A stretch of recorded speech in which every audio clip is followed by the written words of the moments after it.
Welcome to the Provider's Report, where we delve into the world of value-based healthcare. Our mission is to empower healthcare providers with the knowledge and tools they need to deliver exceptional patient care. Each episode, we explore best practices, innovative strategies, and real-world examples of how to achieve the highest standards in patient communication and outcomes. Join us as we transform the future of healthcare, one conversation at a time. Welcome to episode 35. We are interviewing Dr. Josh Satterlee, who is a man with tons of different hats, but he's going to be on our episode today to talk about evidence-based patient communication, which is obviously something that's right up our alley here with Better Doctor Project. So we are thrilled to have him on the show. I know I personally was able to take away tons of new clinical nuggets from this episode, so I really hope you do too. Let me know your thoughts on Instagram afterward. Feel free to send me a message. Let me know what you're going to start changing today. Hey everyone, welcome to another episode of Better Doctor Project. We are here with Dr. Josh Satterlee. Thank you so much for joining us. Absolutely. Thank you so much for having me. Of course. I'm really excited about today's episode. So first and foremost, I'd love to know a little bit more about your background. Tell us and tell all of our listeners kind of what you do as far as your profession. Yeah, well, I'm excited to be a chiropractor. Like I've been a chiropractor since, late 2006. So what are we at? Like it'll be 16 years in December. I went through some ups and downs. Like there were some low points in there, but now I'm digging it. I think a lot of that is, by the grace of God, I've found, I think, post-grad education that totally got my motor going and just totally connected with me. I would say the most impactful course I ever took was the SFMA, the Selective Functional Movement Assessment. I teach that now out on the road. I own a couple consulting companies. One is about business models, and it's called Clinic Gym Hybrid. Because I think marrying a gym onto your clinic is just the perfect kind of business model to go from, hey, somebody's in pain to how can you keep them as a long-term customer without selling them 19,000 adjustments. Exactly. And then we also just recently started what I hope we could talk about today, which is this education company around teaching providers more about evidence-based communication strategies. Perfect. It aligns so well with Better Doctor Project. As a lot of our listeners know, there's just a huge part of our curriculum that is non-existent when it comes to things like patient communication. And then we all get out in the real world and we're like, oh, how do I talk to these people? I know how to tell them what their diagnosis is. I can tell them what I'm going to do for treatment. I can tell them when to come see me again.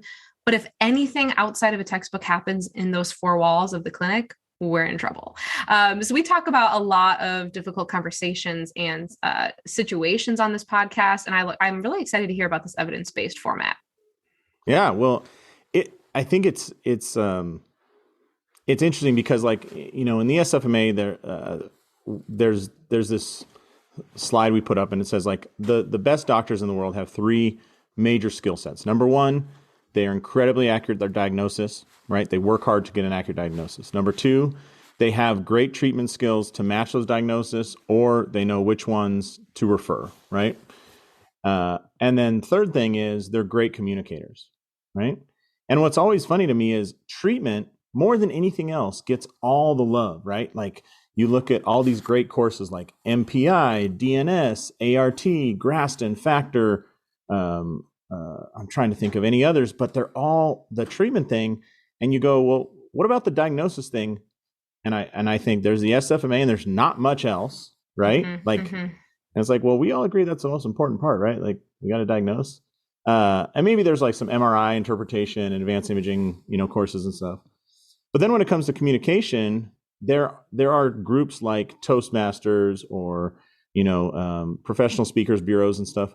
But there's not a group out there teaching education specifically for healthcare providers. And it's like, well, not only will this make you more comfortable when you learn how to communicate, number two, it's probably going to grow your practice because if you offer the same exact treatment as I do, but you explain it a lot better or help that person connect the treatment you're doing to their goal, right? If it's a runner, helping them run more. And I do a really bad job and I just explain like, oh, well, this is a vertebrae and it does this and it rotates and, and they're just like, I don't connect with that. your practice is going to grow way faster than mine. So it's great. And then the third thing is, so many times I hear providers complain about essentially what is termed non-compliance, which sounds like we live in some crazy, authoritarian state. But, they're just like, oh, I gave Rebecca the right, exercises. She just didn't do them. And then it's in that weird catch-22. It's like, you think you're not as good of a doctor, or you feel like you're not getting the results. Your patient feels like they're not getting the results. But really it comes down to, did you communicate why those exercises were so important, right? And in doing so, that will help them get better. That'll help you get better results, which we all like doing. I mean, it's rewarding to see your patients do things and go out and achieve. And, it'll help grow your practice, because if you explain it and if you do a great job of that, they're so much more likely to send their friends and family. And you want to be the person they actually want to hear from, Absolutely. in your community.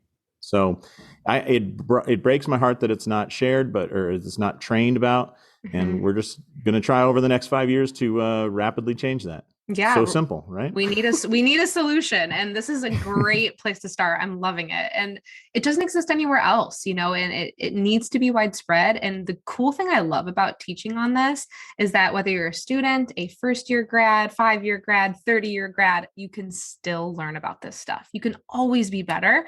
And a lot of the times it can be something so simple that we don't even realize we're not doing in practice. And that can be the golden ticket for new success. Absolutely. Absolutely. And it's so, it's rewarding when we get it right, whether it's communication, treatment, or diagnosis. It's just so rewarding. And we want to help dive into that. Yeah. And I mean, I'm sure you've had the same issues with your patients before, but so many of my patients will come in. I'll say, hey, how did your primary care visit go last week? Or how was your appointment with the neurologist? And they'll say, well, I didn't really know what he was talking about. Or I don't really know what he wants me to do, or I don't really know what my next step is. Like, they just have no idea, and they feel like they couldn't communicate with that provider. So it's clearly an issue. Absolutely.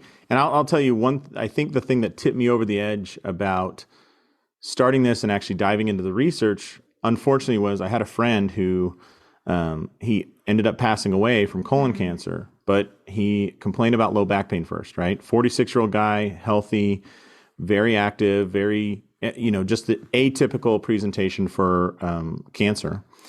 And his chiropractor missed it. His PT missed it.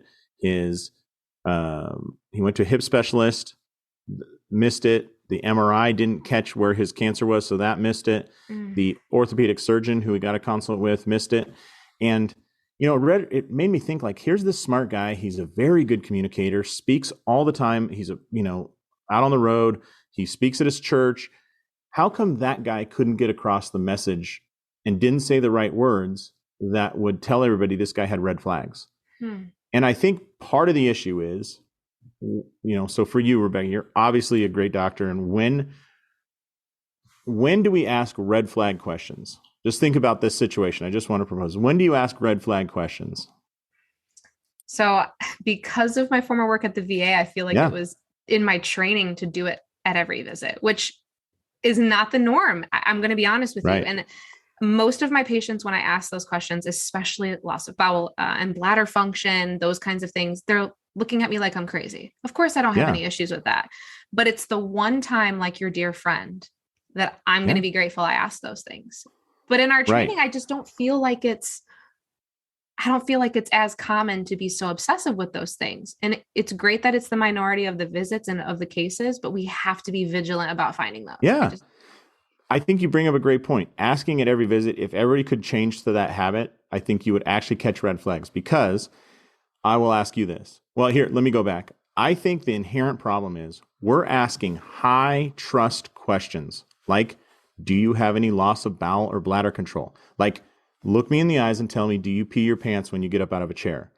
A high trust question at the first visit, and even in the first 5 minutes of the first visit, which is like, can you think of any time in the relationship when it's a lower trust environment? Yeah. They don't know me. They don't know about my kids. They don't know anything. And it's like, hey, let me just start off by asking the most uncomfortable question that I could possibly come up with.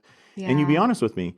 And so many doctors I know in every profession will tell me, like, they'll get what we call the lean in at about the 4-week mark. They'll go, hey, listen, I know you asked me before about bowel or bladder control. I didn't want to tell you then. I actually Yes. have struggled with that. Yes. And if you think about what just happened, it completely created a false negative. And false negatives in diagnosis is what kills people, right? False positives are okay because we just do more testing. But false negatives is, I don't need to assess you for cancer when in fact I do. Yeah. And the fact that you ask at every visit is a godsend. I mean, I wish everybody would do that. But let me ask you, how many, when you find red flags, what percentage of them come after, say, even the fourth visit? Like, so you're well into care and now you realize there is a red flag. Oh, absolutely. And you're right. Sometimes the patient's uncomfortable, but I've also heard of the provider just simply being uncomfortable to ask it. And so similarly to red flags, I find the same thing with asking questions about depression and anxiety. Can you imagine being a new patient in a waiting room and that's the very first thing the provider asks you? So do you have depression? Right. Without even talking to them about anything else. I mean, you hit the nail on the head. You have to establish a bond with your patient first. First and foremost, be a human being. Don't be a robot. Like, learn a little bit more about them before you touch on these questions. I love the way you just explained that, because these questions are too important. They're too important to ask at the wrong times, and they're too important to forget about. Yeah. So that's why we call this whole thing trust-driven care, because our goal is to help you communicate. But really what we're doing is build trust so that when you ask about depression, anxiety, loss of bowel or bladder control, when you ask about other factors that are affecting you, like if somebody's consuming a lot of alcohol, do they want to tell you that? When you get it to that high trust environment, magic happens. We're getting accurate diagnostic data. The patient is feeling they're taken care of. And we struggle with this a long time. A lot of the research says empathy is the best. And I will agree, empathy is what we want to show our patients. But you and I'm sure both know very, very smart people who don't really come off with empathy. Maybe Definitely. They struggle with that. So our goal is, if we can just get you above this magical line of trust, the likelihood is you'll still get the same information that the empath would get. Right? But on your worst day, if you're totally not empathetic or you're dealing with something yourself, are we still above that line to get accurate data? And if we can get everybody above that line, it solves a lot of problems. Now, if on top of that, you can be super empathetic, it's, your people Dreamland. Are going to be doing backflips. Yeah, exactly. Yes. But don't think it's just trying to connect emotionally. The reason for that is we have to get above that line of trust to get accurate diagnostic data, especially just for red flags. If only for that, we have to, because it's a totally subjective response, right? Oh yeah. There's no way to objectify that. So, well, I think I like it the most too, because by you creating this, you are accepting the fact that all providers are different, and we need to acknowledge that. Some are going to have that natural ability to make that patient their best friend, if you will, and that patient's going to be, for example, I have been blessed with that. I'm a major empath. My patients feel like they can tell me everything, sometimes too many things, and that's great. But I was just doing another podcast interview, and we were talking about how many other personality types are introverted people. Introverted people belong in healthcare, but this is one example of many where this strategy, this evidence-based mindset toward patient communication can take them to a whole nother level with their communication and get them the results that they need to get. I love it. Yeah, it's funny when we set when these filters create a certain situation. Like if you think about who makes it through undergraduate with a high enough grade point average to apply for grad school and PT, Chiro, med school, whatever. Well, you're probably a little bit more of an introvert because you're willing to buckle down and study all the time, right? And then who makes it through that program? And then if there's a residency on top of that, who makes it to that? And it's like we're filtering out all the extroverts, all the socializers, because we're predisposing to people who are willing to stay home and not talk to people and stare at books. And and so who do we end up with in healthcare? I'll tell you, my dad unfortunately had brain cancer, and his neurosurgeon was the warmest, most like the guy would just walk into the room. He'd pull up a chair, sit down, take a breath, and he would look at my dad and say, So how are you doing today? Wow. Because in the world of brain cancer, every day is a battle, right? And you don't know what it's going to be like. But he would just ask this totally open-ended question. And then that was his neurosurgeon. I asked, like, how did you, like, you're different. He goes, oh yeah, I only made it through because I was in the Army and, they pushed me through and blah, blah, blah, blah, blah. So normally a guy like me would never make it this far. He was very open about it. But then my dad's oncologist, so the person managing the, cancer non-surgically, was, if you called up Central Casting and said, I need a nerdy, he was an Indian guy, but I need a nerdy, by the book, super structured doctor, this guy would show up, like very poker faced, very like, how, Mr. Satterlee, can you give me the, how are you today? Okay, great. And my dad would never even answer the question. He would just say, okay, great. Let's check your vitals. And I want to review your medications and, blah, blah. And it was just like, it was so polarizing to see those two operate on the same patient in the same hospital. And the thing is, I would label both of them as incredible. They were very good physicians, but just having that ability to communicate and show a little bit of empathy at absolutely the worst time in my dad's life was like, you see what a stretch those two things can be. Oh, absolutely. So tell us a little bit more about what you're doing with this. What's the plan? Yeah. We're just trying to change the world, Rebecca. That's it. I mean, super easy, super simple. Yeah. So if you could just recruit, 500,000, 3 million people, whatever you got, and we'll just change the world. No, so I love it. So we dove into this and we wanted to take an evidence-based approach, or at least an evidence-informed approach, and really look at what is the problem we're seeing. And when you dive into anything about communication, you realize that what the patients seem to want or ask for or respond in surveys and whatnot, and what doctors think the problem is, are disconnected. It reminds me of that movie Moneyball. Have you ever seen that with Brad Pitt? And he's talking to his scouts like, so what's the problem? And they're like, we know what the problem is. And Brad Pitt's like, so, okay, great. So what's the problem? I think that we're like that with healthcare communication. I think most physicians and I'll just say providers, because it could be even mental health or anybody, even occupational therapists, right? It doesn't matter. Think that we have to communicate the disease. We have to communicate the biology. We have to communicate the anatomy. And although it's important to know those things, what the research says is you have to treat this person as a whole entity before you address the disease. And so I always try and come up with analogies to explain this, but I'm sure everybody has worked with a person who is a runner and identifies as a runner. And running to them is so much more than caloric expenditure, right? It's maybe their mental health thing. It's their feeling of achievement. It's like the way that they stay sane, whatever it is.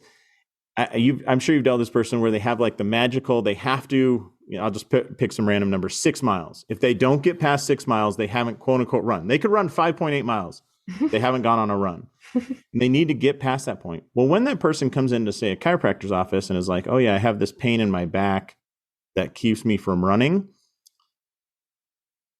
It's so important to help understand what their goal is, because their goal may not be, in fact, to run without pain. They might say, I'm willing to deal with pain, but right now I'm at a 6 and I need to be under a 4. But I'm still going to run. But what they're not willing to do most of the time is go to no running in exchange for no pain. Absolutely. And they that's their identity. And so if we strip that from them, they're not going to be compliant. They're just going to doctor shop. And I mean, I'm kind of stereotyping here. They're going to doctor shop to find the person that's not going to tell them not to run, because they need to check that box. And it was super clear to me one time. I had a patient that was like that. And this woman was just incredible, ran every day. And I mean, every day, whether she's on vacation or at home. And she was super warm and welcoming and said, hey, if you ever want to run, let me know. And she would, like, people would come into Vegas and they'd say, where can you run? And she would meet them or pick them up from the strip, take them out, because I live in Las Vegas, take them out to some trail and go, hey, we can run here, stuff. So she's and one day I asked her, I said, hey, listen, I'm concerned about your foot. Like, she was coming in for heel pain. And I said, I'm very concerned about your foot. And I hate to say this because I know you run a lot, but we may need to take some time off running.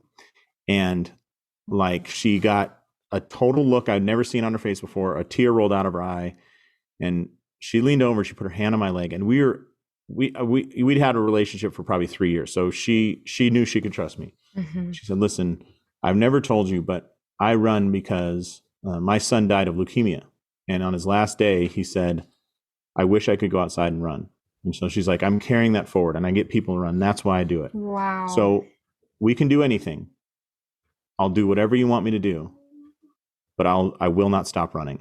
Wow. And it's like, I'm just going to sneak over here and cry in my palm for a while, and then I'll be right back to treat you, you know? Oh. But the point is, people that, you know, we, in our process, we call it the patch, the PATCH, and P is patient's goals. And it's imperative for us to understand our patient's goals and understand what are they trying to do rather than understand just the disease. We have to understand the disease, but what is it that we're really going after, and what is that patient identifying? What are their goals is so important, because it just puts that lens on there. And I think anybody listening, like if you had that woman, her name was Kim, I can remember, I can see her face, I can see everything about her.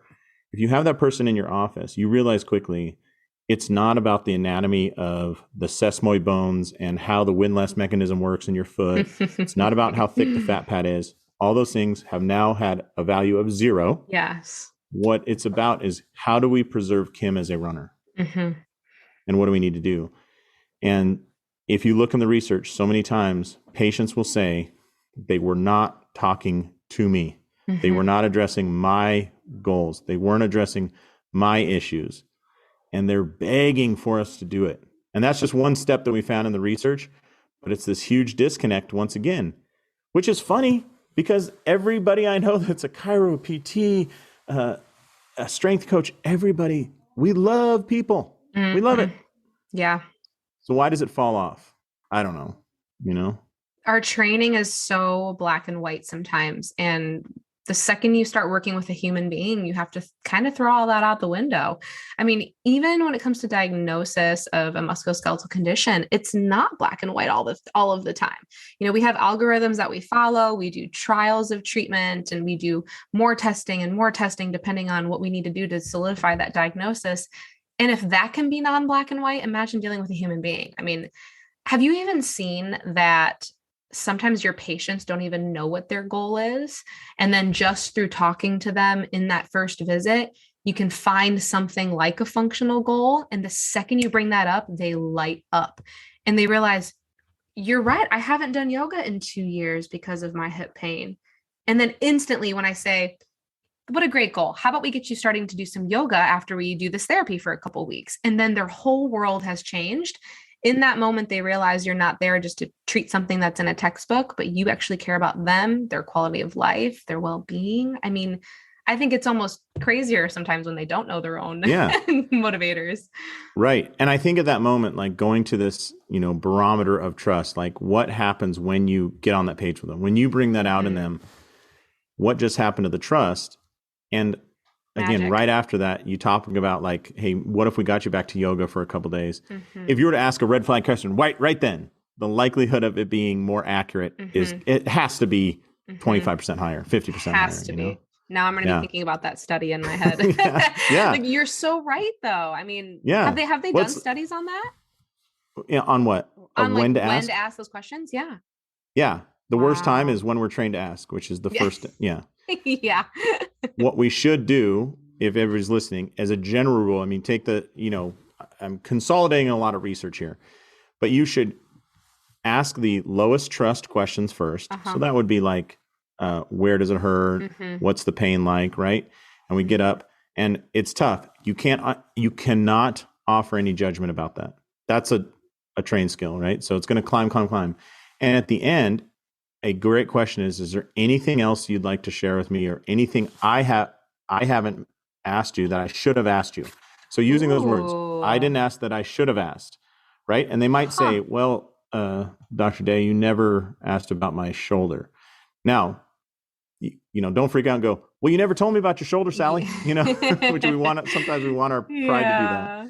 But if you say, and what is it, if you can open it up, and what is it about your shoulder I should have asked? They will start revealing information. When they're in the revealing mode is a great time to ask, a red flag question or your series of red flag questions. So along with your shoulder, let me ask you this. Or another way to phrase this that might help people is take the pressure off of them of giving you an answer and put it on someone else. So I'll tell you 2 tricks about that. If you come in and you say, I'm dealing with back pain, and go, all right, Rebecca, how bad is your back pain? And you say, oh, you know what? It's not that bad. So it's somebody that's kind of pushing it off. Mm-hmm. Take the pressure off them and put it on somebody else. So Rebecca, let me ask you this. If I asked your husband how often you're in back pain, what would he say? Oh, he'd say it hurts every day. I can't even unload the dishwasher anymore. Wow. Okay, what would you rate it as? Oh, it's just a 2. It's a 2 out of 10. What would your mom tell me it was? Oh, she'd say it's an 8 out of 10. Wow. So you're taking it off them and putting it on someone else. Or Yeah. for red flags, I can say, Rebecca, I know your back hurts. And some people come in and tell me that when their back hurts, they also have a loss of bowel or bladder control. Has that ever occurred to you? Or has that ever happened to you? Have you ever felt that?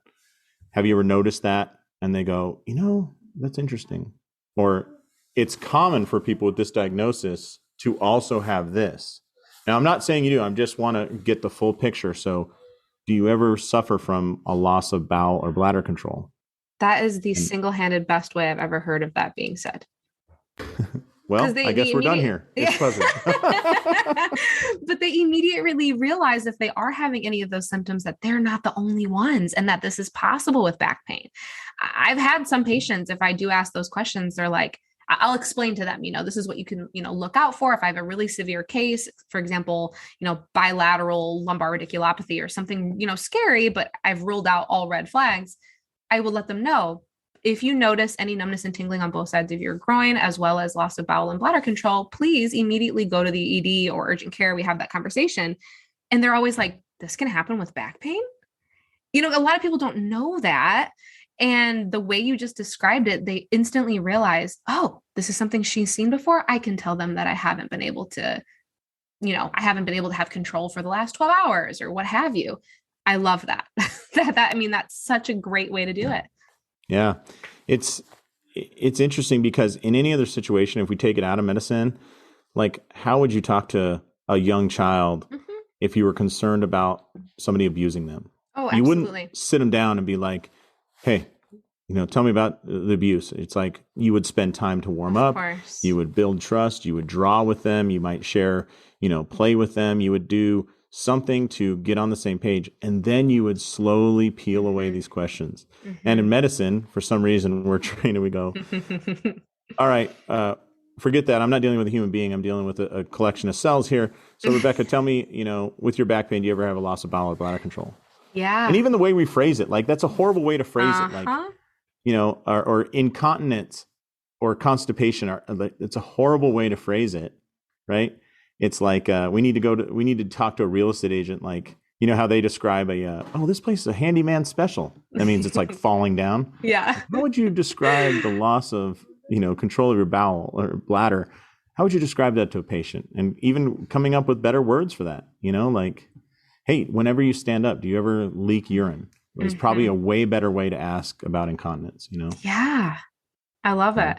So tell me more about PATCH. I know there's an acronym for this. Yeah. You touched on the first part. So yeah. So as we went through and, it's one of those things, if you dive into PubMed, I think we're up to we've probably looked at 200 articles and really grabbed about 55 of them that we thought were impactful and kind of applicable to especially MSK, musculoskeletal therapists like ourselves. And we kind of grouped the information into 5 big ways. And the reason we call it PATCH is in honor of Patch Adams, who was like the greatest communicator in medicine, right? So the first one is make sure at every step, you want to make sure you identify and you're clear about the patient goals. That's the P, patient goals. The A is autonomy.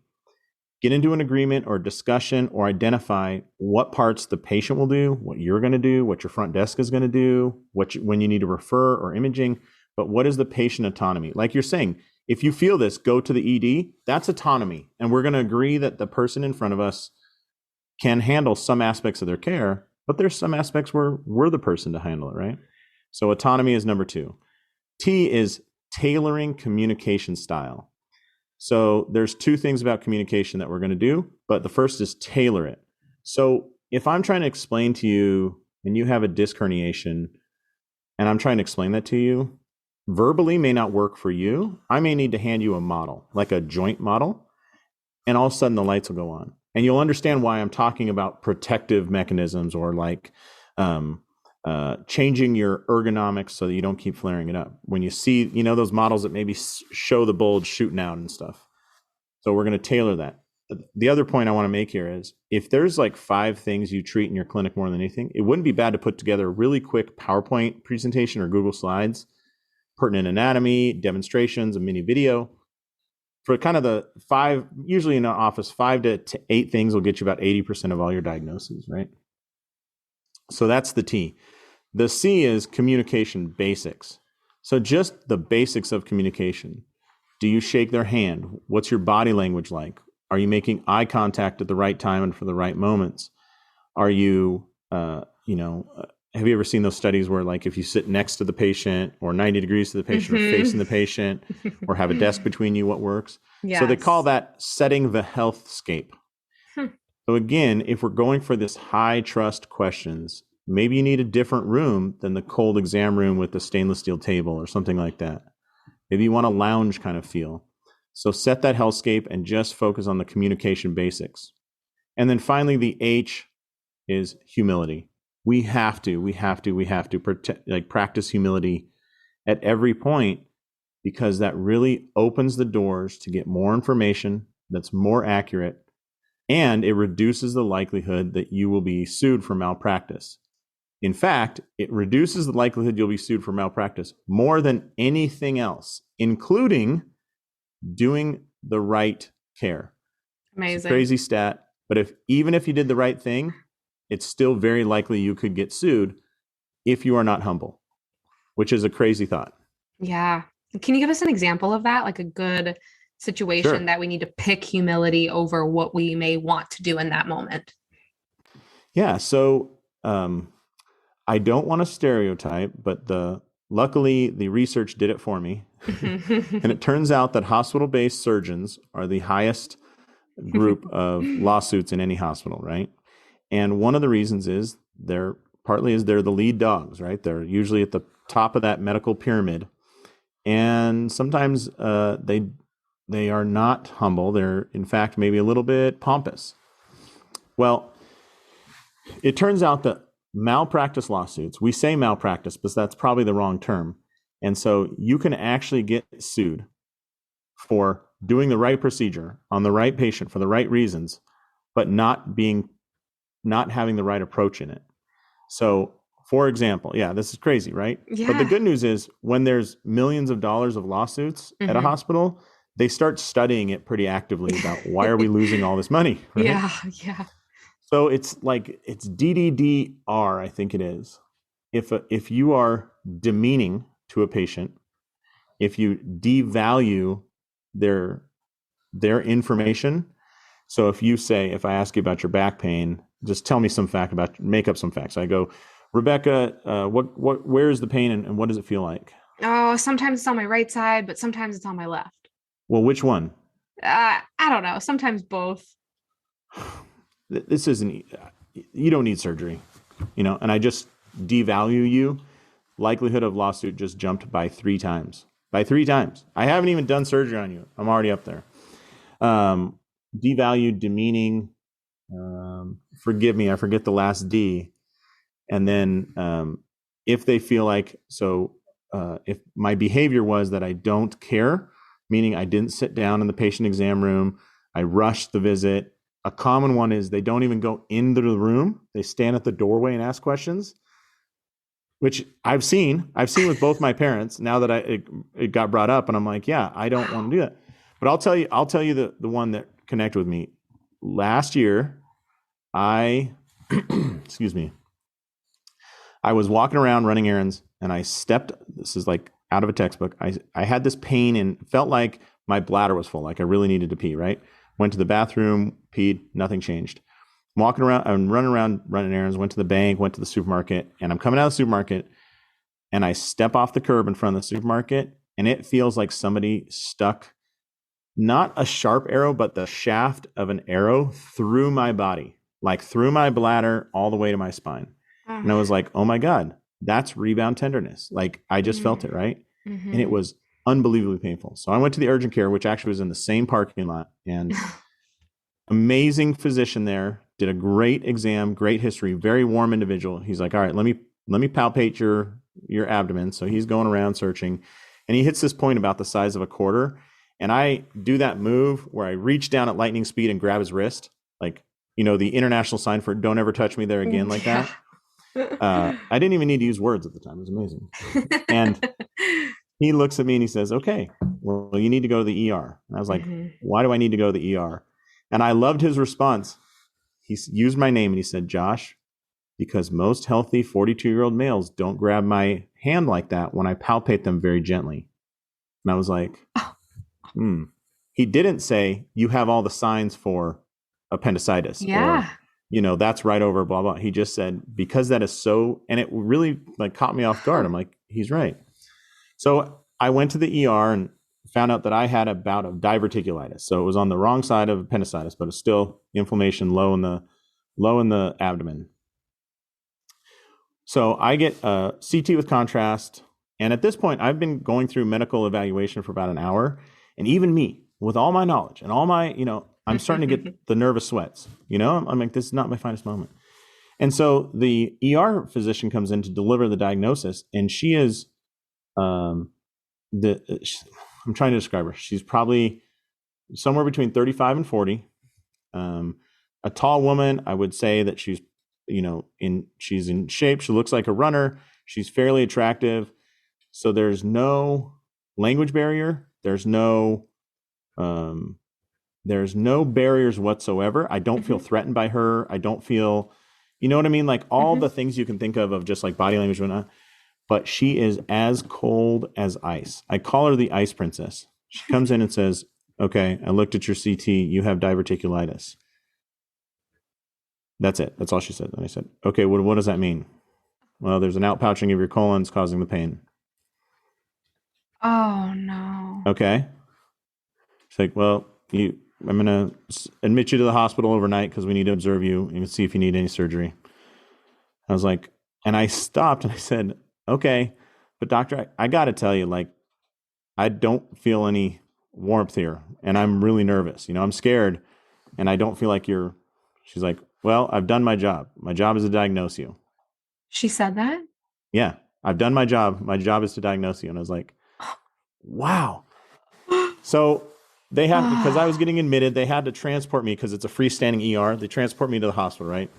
Yeah. That entire ambulance ride, I wanted to sue her.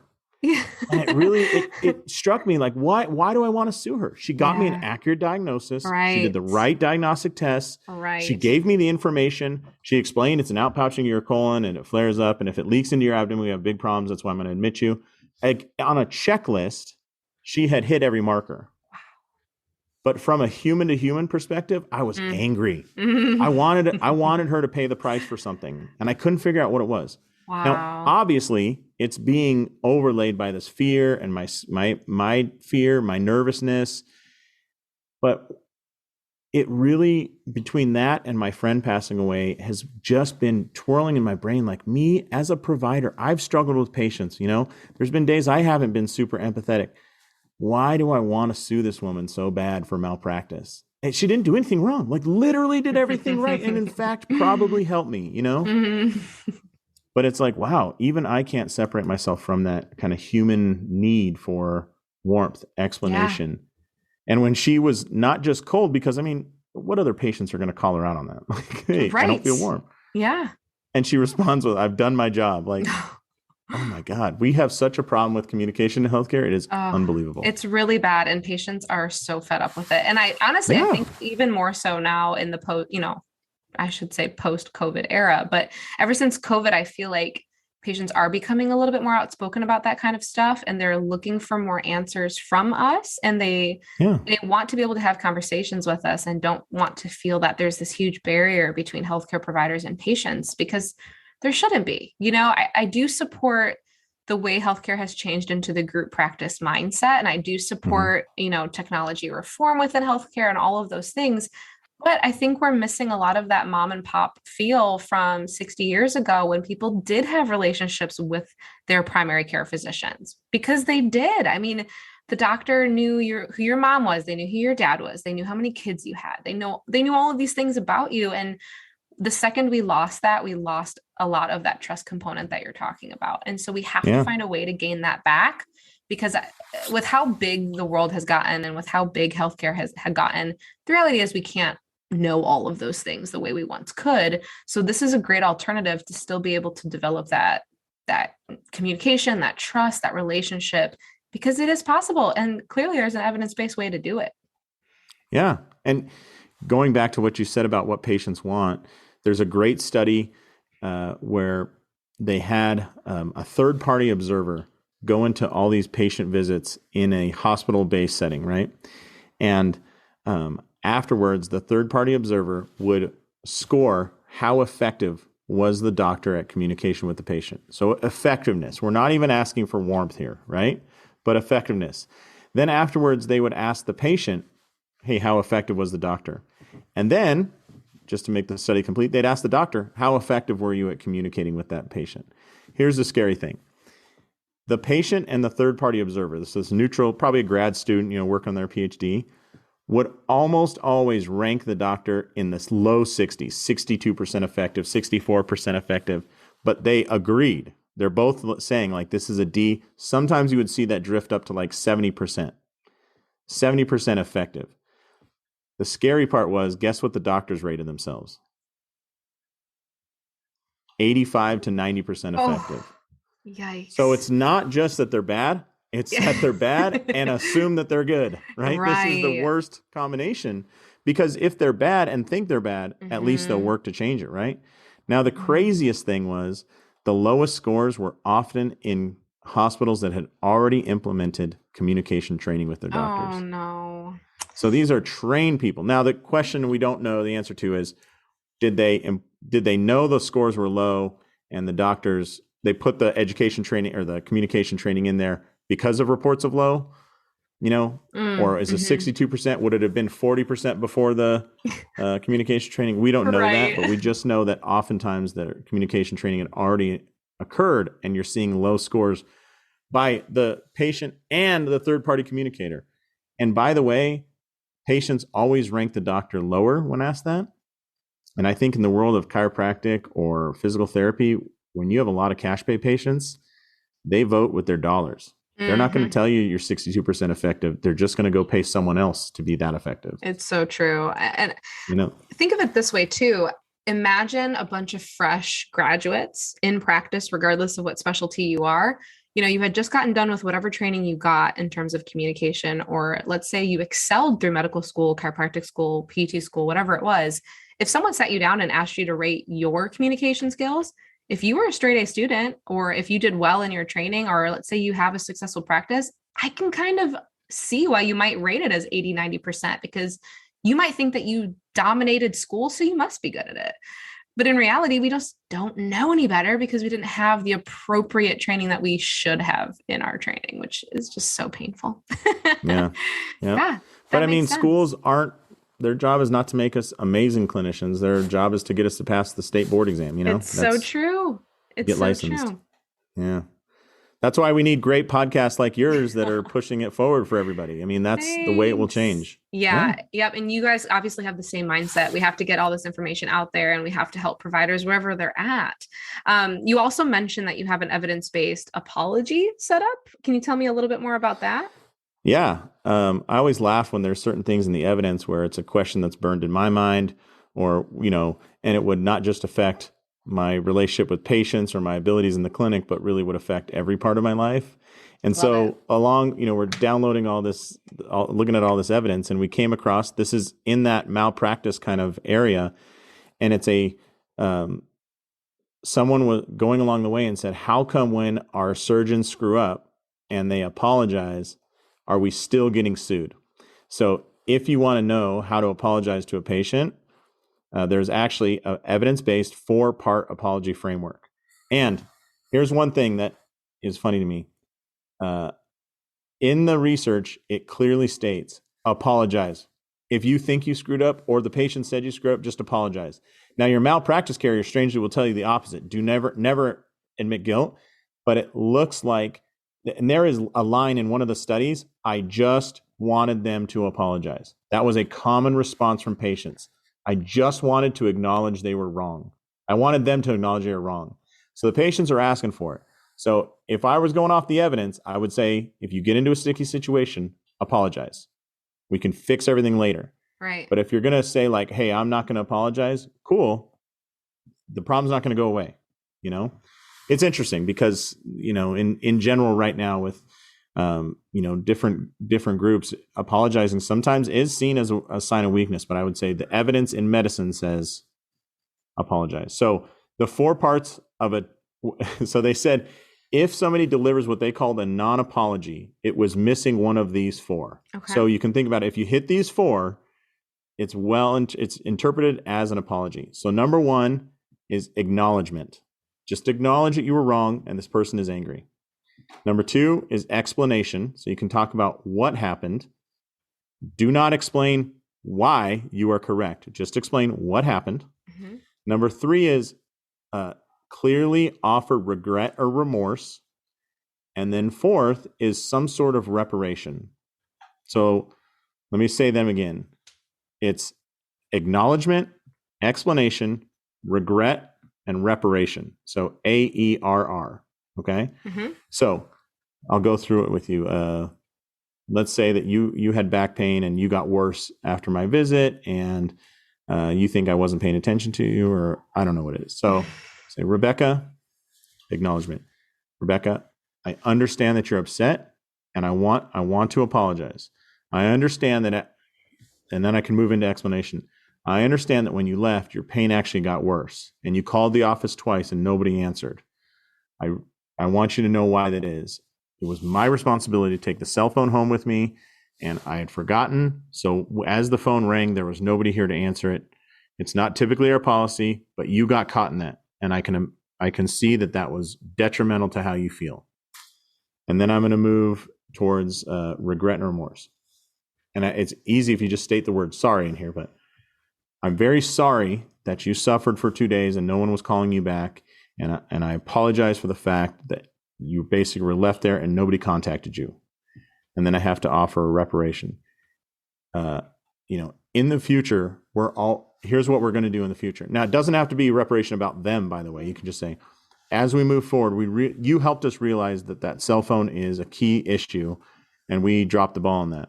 So as we move forward, that will always go home with so-and-so, or we're hiring a answering service so that they can reach out to me or the office manager or the nurse to make sure people like you get taken care of in the future. Wow. Yeah. Yeah. Simple enough too. Yeah. So it's just 4 parts, but think about all those times you've heard like a politician, mm-hmm. They never talk about the reparation, what they're going to do different, right? They say thoughts and prayers, thoughts and prayers, thoughts and prayers, but they never say, I'm sorry. They never say the reparation. They don't acknowledge it usually, and they do a horrible job of explaining. If you miss one of those parts, people aren't going to think you're apologizing.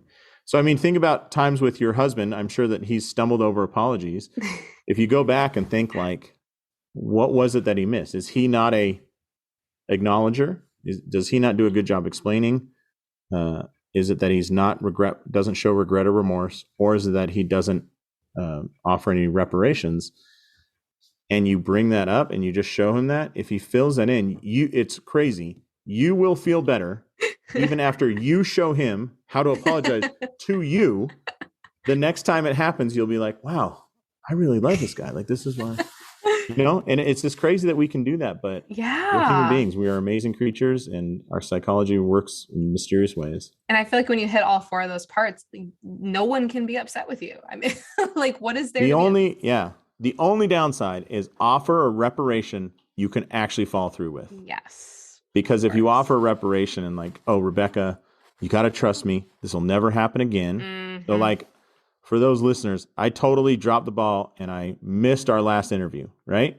Mm-hmm. If I say it'll never happen again and I'm going to XYZ And so I talk about this, here's what I'm going to do. And then I miss it again. You're now more mad than had I not offered some sort of reparation, because now I've unfulfilled twice on that. Right? Sure. Attainable. It's like setting goals. I like it. Yeah. And so the reparation doesn't have to be huge. And it doesn't say, the research doesn't say, so Rebecca, we're not going to charge you for today's visit. It never says that. Right. So don't think that that's the financial motivation is the only way to do it. Just talk about how you're going to improve the system and then actually improve the system. I love it. This episode has been gold. I think you're doing such a wonderful thing, and all of this information is so applicable right away in practice. How can our listeners find out more about you? Where can they go? We're so new at this. Like, we got through the phase of getting the research and whatnot, but we are setting up a website. Awesome. At trustdrivencare.com. It's so new. The website's not done, but maybe if people want to listen to this and then listen to it again in 6 months, Absolutely. It'll be up and ready. Well, we feel blessed to have you on our show so early as well. I can already tell you guys are going to do some amazing things. Yeah. You'll be like those people that go like, oh man, I knew about the Foo Fighters in 96, long before they went international. Definitely. Yeah. I'll send you a vintage Trust Driven Care t-shirt so you can be like, this, you can't even get these anymore. What about an album cover, music release? For sure. Absolutely. Yeah. Well, absolutely. Josh, thank you so much for joining us. This has been a pleasure. Absolutely. Thank you, Rebecca. And I really dig what you're trying to do, because, there's so many ways to get better. And I've listened to so many of the episodes, and everybody brings up a great point about how we can be better to our patients. And we got to be. I mean, if you look at the $3 billion was spent last year just on low back pain, and it's 50% or more of all the complaints. And just in musculoskeletal care, low back pain has been researched more than anything. How come we're not making progress there? Right. And we're I really missing a key piece. Yeah, it's going to be motivated people who are listening to podcasts like yours and implementing what they hear or getting that new education, that are going to be like, I at least in my practice, that number is going to change. I can't talk for everybody, but in my practice, it's going to change. Absolutely. I agree wholeheartedly. Thank you so much. Absolutely. Thank you. Thank you for tuning in to the Provider's Report. We hope you found today's episode valuable and inspiring. To stay updated with our latest episodes, subscribe to our podcast wherever you like to listen.